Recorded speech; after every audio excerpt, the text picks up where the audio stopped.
May kumakalampag daw dito sa harapan niya sa tuwing nalulubak siya, kaya kinalog ko itong gulong. Ang possible kasi dito yung rack end tsaka yung tie rod. So far wala naman akong nakita, at dito naman ngayon sa ilalim nilagyan ko ng tubo yan para alugin ko itong ball joint tsaka itong bearing ko. At kung may kalog dito sa mga suspension bushing niya, wala naman, kaya lumipat ako dito sa sway bar bushing niya. At eto nga, nung makita ko, meron nga siyang uga dito sa sway bar bushing. Kaya ang gagawin ko dyan, kung makikita nyo, i-close up ko para makita nyo rin na ito nga yung diferensya niya, di ba? Gumagalaw siya, umuuga eh. Ibig sabihin, maluwag na itong bushing niya dito sa sway bar niya. At dahil nga sa alanganin ako, baka maputulan ako dito ng tornilyo dahil puro kalawang eh. Binabaran ko muna yan ng WD-40, tsaka ako inalalayan sa pagluwag, mahirap na baka maputol. Gumamit muna ako dyan ng ratchet, hindi ko muna ginamitan ng impact ko. Mahirap kasi pag naputol to mga boss, nako, sakit lang yan sa ulo. Kaya dapat dahan-dahan mo yan tatanggalin kung sakaling tad-tad din ng kalawang. Kahit na ba madali lang yan tanggalin, mahirap na. Number 12 yung bolt dito mga boss ha, gagamit ka ng socket wrench sa number 12. O, pag natanggal mo na siya, kita nyo, inaalalayan ko pa rin. O, kung makikita nyo itong sway bar bushing niya sa loob, diba? O, kaya pag nalubak yan, tutunog yan eh. Lalagutok talaga siya or kaya kakalampag eh. Dahil maluwag na dito sa bushing. Kahit masabihin mong gomo pa yan, pag humampas pa rin yan, maingay pa rin yan. Kahit papano, dapat yan, nakagrip siya maigi para walang galaw itong sway bar niya. Ngayon, dito naman tayo sa kabila, ganun din yan, bababaran ko rin yan mga boss. Importante yan, lalo't kinakalawang talaga. Kasi dito sa lugar nitong may-ari, medyo maputik.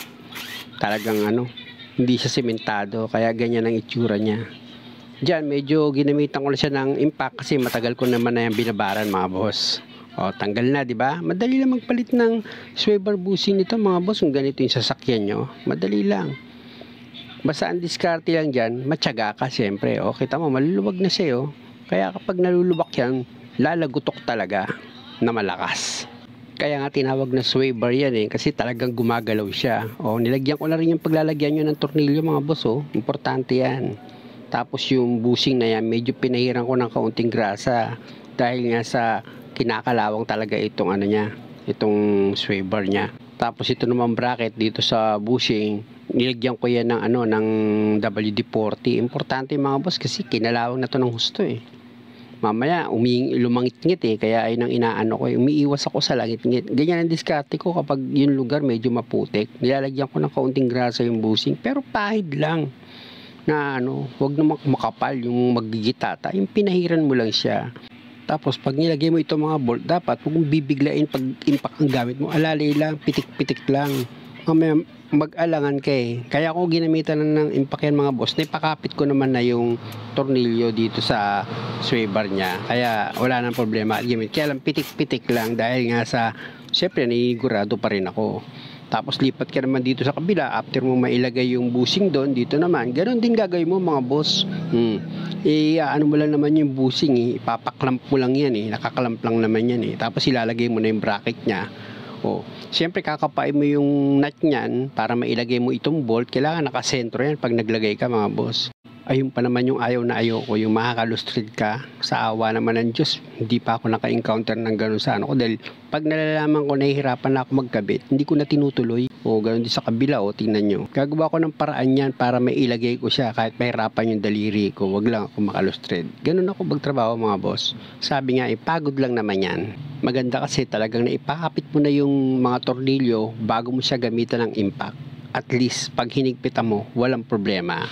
Tapos, dahil nga sa puro kalawang nga yan, alalay pa rin sa paghigpit. Huwag mo pa rin siyang gamitan ng malakas na impact mo. Kahit alam mong dun ka mapapadali ng trabaho. Kasi, pwede ka naman mag-manual eh. Diba? Higpitan mo siya ng manual. May ratchet naman dyan. Diba? At least, hindi ka pa makakasira ng tornilyo. Siyempre, hindi natin alam kung gaano pa yan.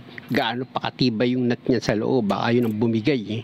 Imbis na yung trabaho mapadali, lalo pang tumagal. Ganun lang mga boss, ginamitan ko na siya ng manual. Pag nahigpitan nyo na yan, okay na yan mga boss. Muli, maraming salamat sa panonood. Sana po nakakuha kayo ng idea. At kung maaari, huwag nyo naman sanang kalimutang mag-subscribe sa channel ko. Pakipindot na rin yung notification bell para laging updated sa bawat video na ginagawa ko. At dahil okay na, nirecommend ko na ito sa underwashing. Para kahit papano, mabawasan yung kalawang na kumapit. Salamat!